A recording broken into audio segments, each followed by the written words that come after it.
नमस्कार भक्तगण। हनुमान जी की कृपा आप सभी पर बनी रहे। आज मंगलवार है। मंगलवार के दिन हनुमान जी के लिए व्रत रखा जाता है और उनकी कथा का पाठ किया जाता है। तो आइए मन में वीर बजरंगबली का स्मरण करते हुए श्रवण करते हैं मंगलवार व्रत की पावन कथा का। एक बार नैमी सारणाय तीर्थ में 80,000 मुनि एकत्र होकर पुराणों के ज्ञाता श्री सूत जी से कहने लगे, हे महामुने, आपने हमें अनेक पुराणों की कथाएं सुनाई हैं।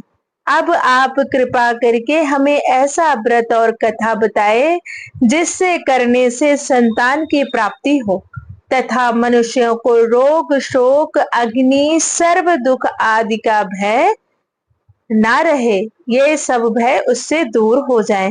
कलयुग में सभी जीवों की आयु बहुत कम है, फिर भी उन्हें रोग चिंता के कष्ट लगे रहेंगे, तो फिर वो श्री हरि के चरणों में अपना ध्यान कैसे लगा सकेंगे। श्री सूत जी बोले, हे मुनियों, आपने लोक कल्याण के लिए बहुत ही उत्तम बात पूछी है। एक बार युधिष्ठिर ने भगवान श्री कृष्ण से लोक कल्याण के लिए यही प्रश्न किया था। भगवान श्री कृष्ण और युधिष्ठिर का संवाद तुम्हारे सामने कहता हूँ, ध्यान से इसका श्रवण करो। एक समय पांडवों की सभा में श्री कृष्ण जी बैठे हुए थे। तब युधिष्ठिर ने भगवान श्री कृष्ण से प्रश्न किया, हे प्रभु नंद नंद गोविंद, आपने मेरे लिए अनेकों कथाएं सुनाई हैं। आज आप कृपा करके ऐसा व्रत या कथा सुनाएं जिसके करने से मनुष्य को रोग चिंता का भय समाप्त हो और उसको पुत्र की प्राप्ति हो। हे प्रभु, बिना पुत्र के जीवन व्यर्थ है। पुत्र के बिना मनुष्य नरकगामी होता है। हे केशव, पुत्र के बिना मनुष्य पितृ ऋण से छुटकारा नहीं पा सकता और न ही उसका पुण्यांग नामक नरक से उद्धार होगा। अतः पुत्रदायक व्रत के बारे में कृपया करके हमें बतलाइए। श्री कृष्ण भगवान बोले, हे राजन, मैं एक प्राचीन इतिहास सुनाता हूँ, आप उसे ध्यान पूर्वक सुनो। कुंडलपुर नामक एक नगर था, उसमें नंद नामक एक ब्राह्मण रहता था। भगवान की कृपा से उसके पास सब कुछ था, फिर भी वह दुखी था। इसका कारण यह था कि ब्राह्मण की स्त्री सुनंदा को कोई संतान नहीं थी। सुनंदा पतिव्रता थी, भक्ति पूर्वक श्री हनुमान जी की आराधना करती थी। मंगलवार के दिन व्रत करके अंत में भोजन बना कर हनुमान जी का भोग लगाने के बाद स्वयं भोजन करती थी।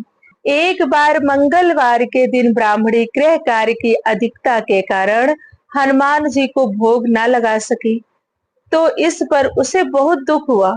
उसने कुछ भी नहीं खाया और अपने मन में प्रण किया कि अब तो अगले मंगलवार को ही हनुमान जी का भोग लगाकर अन्न जल ग्रहण करूंगी। ब्राह्मणी सुनंदा प्रतिदिन भोजन बनाती, श्रद्धा पूर्वक पति को खिलाती, परंतु स्वयं भोजन नहीं करती और मन ही मन हनुमान जी की आराधना करती थी। इसी प्रकार 6 दिन गुजर गए और ब्राह्मणी सुनंदा अपने निश्चय के अनुसार भूखी प्यासी निराहार रही। अगले मंगलवार को ब्राह्मणी सुनंदा प्रातः काल ही बेहोश होकर गिर पड़ी। ब्राह्मणी सुनंदा की इस असीम भक्ति के प्रभाव से श्री हनुमान जी बहुत प्रसन्न हुए और प्रकट होकर बोले, सुनंदा, मैं तेरी भक्ति से बहुत प्रसन्न हूँ, तू उठ और वर मांग। सुनंदा अपने आराध्य देव श्री हनुमान जी को देखकर आनंद की अधिकता से विह्वल हो श्री हनुमान जी के चरणों में गिरकर बोली, हे प्रभु, मेरी कोई संतान नहीं है, कृपा करके मुझे संतान प्राप्ति का आशीर्वाद दें, आपकी यदि कृपा होगी। श्री महावीर जी बोले, तेरी इच्छा पूर्ण होगी, तेरे एक कन्या पैदा होगी, उसके अष्टांग प्रतिदिन सोना दिया करेंगे। इस प्रकार कहकर श्री महावीर जी अंतर ध्यान हो गए। ब्राह्मणी सुनंदा बहुत हर्षित हुई और सभी समाचार अपने पति से कहकर ब्राह्मण देव कन्या का वरदान सुनकर बहुत दुखी हुए, परंतु सोना मिलने की बात सुनी तो बहुत प्रसन्न हुए। विचार किया कि ऐसी कन्या के साथ मेरी निर्धनता भी समाप्त हो जाएगी। श्री हनुमान जी की कृपा से ब्राह्मणी गर्भवती हुई और 10वें महीने में उसे बहुत ही सुंदर पुत्री प्राप्त हुई। यह बच्ची अपने पिता के घर में ठीक उसी तरह से बढ़ने लगी जिस प्रकार शुक्ल पक्ष का चंद्रमा बढ़ता है। 10वें दिन ब्राह्मण ने उस बालिका का नामकरण संस्कार कराया। उसके कुल पुरोहित ने उस बालिका का नाम रत्नावली रखा, क्योंकि यह कन्या सोना प्रदान किया करती थी। इस कन्या ने पूर्व जन्म में बड़े ही विधान से मंगल देव का व्रत किया था। रत्नावली का अष्टांग बहुत सा सोना देता था। उस सोने से नंदा ब्राह्मण बहुत ही धनवान हो गया और ब्राह्मणी भी बहुत अभिमान करने लगी थी। समय बीतता रहा। अब रत्नावली 10 वर्ष की हो चुकी थी। एक दिन जब नंदा ब्राह्मण प्रसन्नचित्त था, तब सुनंदा ने अपने पति से कहा, हे स्वामी, हमारी पुत्री रत्नावली अब विवाह के योग्य हो गई है, अतः आप कोई सुंदर तथा योग्य वर देखकर इसका विवाह संपन्न कर दें। यह सुनकर ब्राह्मण बोला, अभी तो रत्नावली बहुत छोटी है। तब ब्राह्मणी बोली, शास्त्रों की आज्ञा है कि कन्या 8वें वर्ष में गौरी, 9 वर्ष में राहिणी, 10वें वर्ष में कन्या, इसके पश्चात रजस्वला हो जाती है। गौरी के दान से पाताल लोक की प्राप्ति होती है, राहिणी के दान से बैकुंठ लोक की प्राप्ति होती है, कन्या के दान से इंद्रलोक में सुखों की प्राप्ति होती है। और स्वामी, अगर रजस्वला का दान किया जाता है तो घोर नरक की प्राप्ति होती है। अपनी पत्नी के मुख से यह बात सुनकर ब्राह्मण बोला, अभी तो रत्नावली मात्र 10 वर्ष की हुई है और मैंने तो 16-16 साल की कन्याओं के विवाह कराए हैं, अभी जल्दी क्या है। तब ब्राह्मणी सुनंदा बोली, आपको तो लोभ अधिक लगता है। शास्त्रों में कहा गया है कि माता पिता और बड़ा भाई रजस्वला कन्या को देखते हैं तो वह अवश्य ही नरकगामी होते हैं। तब ब्राह्मण बोला, अच्छी बात है, कल मैं अवश्य ही योग वर की तलाश में अपना दूत भेजूंगा। दूसरे दिन ब्राह्मण ने अपने दूत को बुलाया और आज्ञा दी कि जैसे सुंदर मेरी कन्या है, वैसा सुंदर वर मेरी कन्या के लिए ढूंढ कर ले आओ। दूत अपने स्वामी की आज्ञा पाकर निकल पड़ा। पंपई नगर में उसने एक सुंदर लड़के को देखा। यह बालक एक ब्राह्मण परिवार का बहुत गुणवान पुत्र था। इसका नाम सोमेश्वर था। दूत ने इस सुंदर व गुणवान बालक के बारे में अपने स्वामी को पूर्ण विवरण दिया।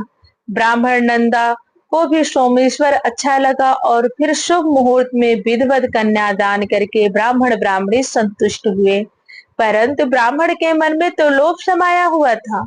उसने कन्या दान तो कर दिया था, पर वह बहुत खिन्न भी था। उसने विचार किया कि रत्नावली अब चली जाएगी और मुझे उससे जो सोना मिलता था वह सोना भी अब नहीं मिलेगा। मेरे पास जो धन था कुछ तो इसके विवाह में खर्च हो गया और जो शेष बचा है वह भी कुछ दिनों पश्चात समाप्त हो जाएगा। मैंने तो इसका विवाह करके बहुत बड़ी भूल कर दी। अब कोई ऐसा उपाय हो कि रत्नावली मेरे घर में ही बनी रहे, अपने ससुराल ना जावे। लोभ रूपी राक्षस ब्राह्मण के मस्तिष्क पर छाता जा रहा था। रात भर अपनी सैया पर बेचैनी से करवटें बदलते बदलते उसने एक बहुत ही क्रूर निर्णय किया। उसने विचार किया कि जब रत्नावली को लेकर उसका पति सोमेश्वर अपने घर के लिए जाएगा तो वह मार्ग में छिपकर सोमेश्वर का वध कर देगा और अपनी लड़की को अपने घर ले आवेगा, जिससे नियमित रूप से उसे सोना भी मिलता रहेगा और समाज का कोई भी मनुष्य उसे दोष भी नहीं दे सकेगा। प्रातः काल हुआ तो नंद और सुनंदा ने अपने जमाई तथा लड़की को बहुत सारा धन देकर विदा किया। सोमेश्वर अपनी पत्नी रत्नावली को लेकर ससुराल से अपने घर की तरफ चल दिया। ब्राह्मण नंद महालोभ के वशीभूत हो अपनी मति को खो चुका था। पाप पुण्य को उसे विचार न रहा।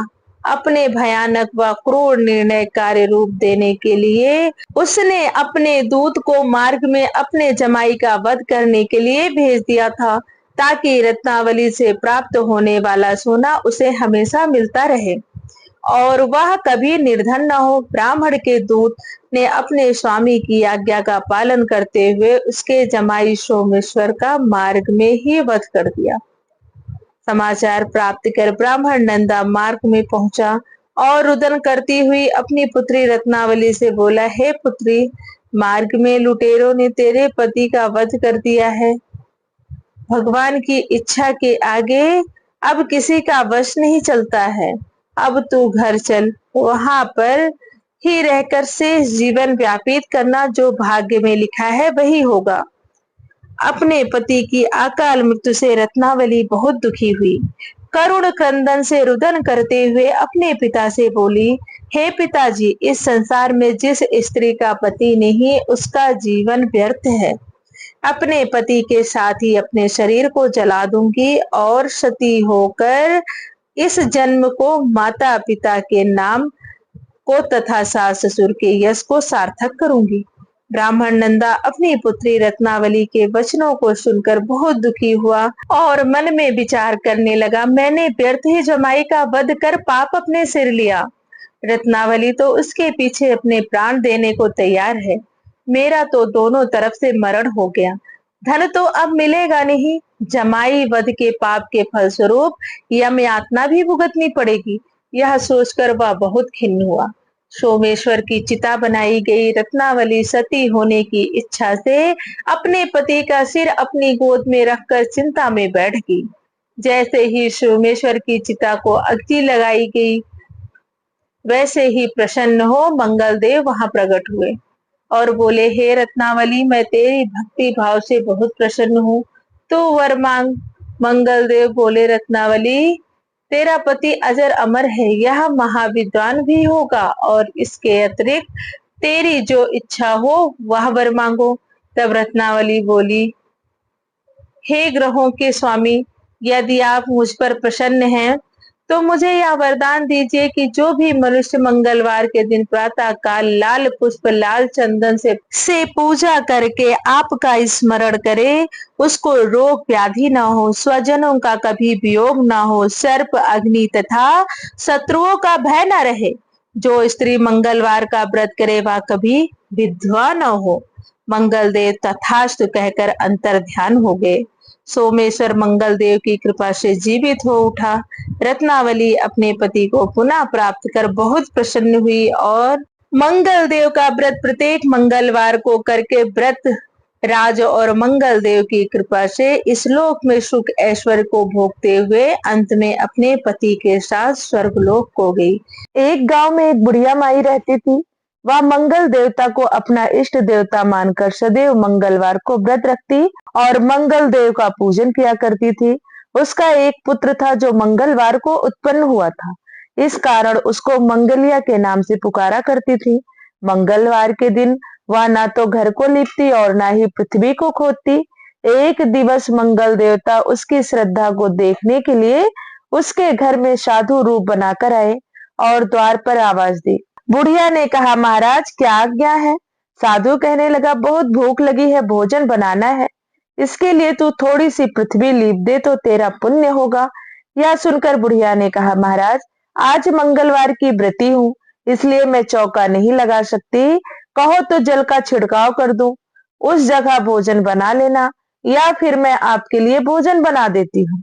साधु कहने लगा, मैं गोबर से लीपे चौके पर ही भोजन बनाता हूँ। बुढ़िया ने कहा, पृथ्वी लीपने के सिवाय और कोई सेवा हो तो मैं सब कुछ करने के लिए तैयार हूँ, परंतु गोबर से लीपूंगी नहीं। तब साधु ने कहा कि सोच समझकर उत्तर दो, जो कुछ मैं कहूंगा वह तुमको करना होगा। बुढ़िया कहने लगी, महाराज, पृथ्वी लीपने के अलावा जो कुछ भी आज्ञा करेंगे उसका पालन अवश्य करूंगी। बुढ़िया ने ऐसा 3 बार वचन दे दिया। तब साधु कहने लगे, तू अपने लड़के को बुलाकर औंधा लिटा दे, मैं उसकी पीठ पर भोजन बनाऊंगा। साधु की बात सुनकर बुढ़िया चुप हो गई। तब साधु ने कहा, बुला ले लड़के को, अब सोच विचार क्या करती है। बुढ़िया मंगलिया मंगलिया कहकर पुकारने लगी। थोड़ी देर बाद लड़का आ गया। बुढ़िया ने कहा, जा बेटे, तुझको बाबा जी बुलाते हैं। लड़के ने बाबा जी से जाकर पूछा, क्या आज्ञा है महाराज? बाबा जी ने कहा, जाओ और अपनी माता जी को बुला लाओ। जब माता आ गई तो साधु ने कहा, तू ही इसको लिटा दे। बुढ़िया ने मंगल देवता का स्मरण करते हुए अपने लड़के को औंधा लिटा दिया और उसकी पीठ पर अंगीठी रख दी गई। बुढ़िया कहने लगी, हे महाराज, अब जो कुछ आपको करना है कीजिए, मैं जाकर अपना काम करती हूँ। साधु ने लड़के की पीठ पर रखी हुई अंगीठी में आग जलाई और उस पर भोजन बनाया। जब भोजन बन चुका तो साधु ने बुढ़िया से कहा, अब अपने लड़के को बुलाओ, वह भी आकर ले जाए। बुढ़िया कहने लगी, यह कैसे आश्चर्य की बात है कि उसकी पीठ पर आपने आग जलाई है और उसे ही प्रसाद के लिए बुलाते हैं। क्या यह संभव है? क्या अब भी आप उसको जीवित समझते हैं? आप कृपा करके उसका स्मरण भी मुझको मत कराइए और भोग लगाकर जहां जाना हो जाइए। साधु के अत्यंत आग्रह करने पर बुढ़िया ने जो ही मंगलिया कहकर आवाज लगाई, त्यों ही लड़का एक ओर से दौड़ता हुआ आ गया। साधु ने लड़के को प्रसाद दिया और कहा कि माई, तेरा व्रत सफल हो गया। तेरे हृदय में दया और अपने इष्ट देव में अटल श्रद्धा है, इसके कारण तुझको कोई भी कष्ट नहीं पहुंचेगा। प्रेम से बोलिए मंगल देव की जय। प्रेम से बोलिए वीर बजरंगबली हनुमान की जय। आज हमने श्रवण किया मंगलवार व्रत की पावन कथा का। अगर आपने कथा का श्रवण किया है और मंगलवार का व्रत रखा है तो कमेंट में वीर बजरंगबली हनुमान की जय लिखना ना भूलें। वीडियो को लाइक करें, शेयर करें और चैनल को सब्सक्राइब कर लें ताकि सभी व्रत त्योहारों की कथा आपको आसानी से मिल सके।